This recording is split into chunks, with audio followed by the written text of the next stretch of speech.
Hello students, today we will discuss second part of class 4 subject English. Worksheet number is B1. Question number 12 से इसकी शुरुआत कर रहे हैं हम. Choose the correct option. सही ऑप्शन को चूज करना है. Personal and possessive pronoun to complete these sentences. In sentences को complete करने के लिए पर्सनल और possessive pronouns का यूज किया जाएगा. 1 नंबर है, this is the magazine bought by me. This is the magazine. यह वह मैगजीन है जिसे मैंने खरीदा है. सो इट इज माइन, इसलिए ये मेरी है. यहां पर दिस आया.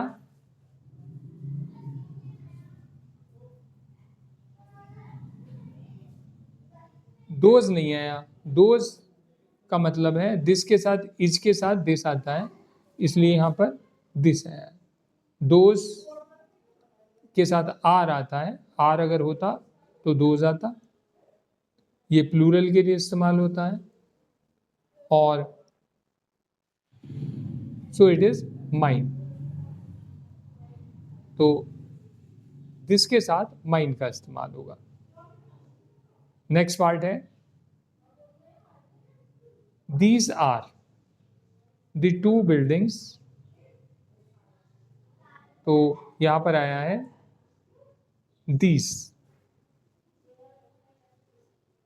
These are 2 buildings built by them. These are 2 buildings. ये 2 buildings हैं built by them, जिन्हें उनके द्वारा बनाया गया है. So they are theirs. इसलिए वो उनकी हैं. 3 नंबर है, she owns this bakery. She owns this bakery. वह इस बेकरी की ओनर है. शी आया है, इसका मतलब लेडी है. It is hers. और शी के साथ हर का इस्तेमाल किया जाता है.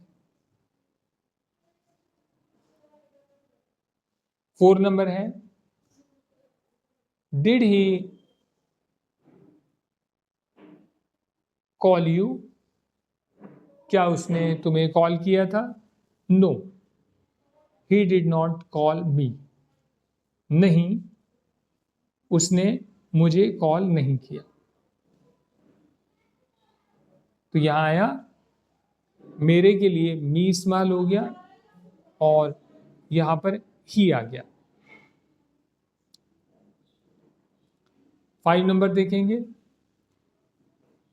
Will you go to Kashmir with us. Will you go to Kashmir. क्या तुम कश्मीर जाओगे? विद अस, हमारे साथ. यस, हाँ, आई विल गो, मैं जाऊंगा. टू कश्मीर, कश्मीर को. विद यू, तुम्हारे साथ. विद यू ऑल, तुम सबके साथ. आई होप ये 12 नंबर आपको अच्छे से समझ आ गया होगा. कौन सा वर्ड किसके साथ आएगा, उसका क्या मतलब निकलता है, जब आप उसका सही सही मतलब निकालेंगे तो आप सही वर्ड इसमें फिल कर पाएंगे. डिक्टेशन के कुछ वर्ड्स हैं, इनकी स्पेलिंग याद करनी है. CAUGST, caught. FIRE, fire.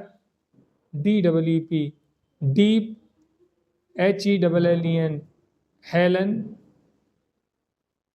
KELLER, Keller, DELIGHTED, delighted, ANZEL, angel, AFFECTED, affected, WONDERED, wondered, POUNDING, ponding। और ये 2 वर्ड और रह गए हैं, affected, AFFECTED, affected, NOTICED, noticed। I hope ये एक्सप्लेनेशन आपको समझ में आ गया होगा।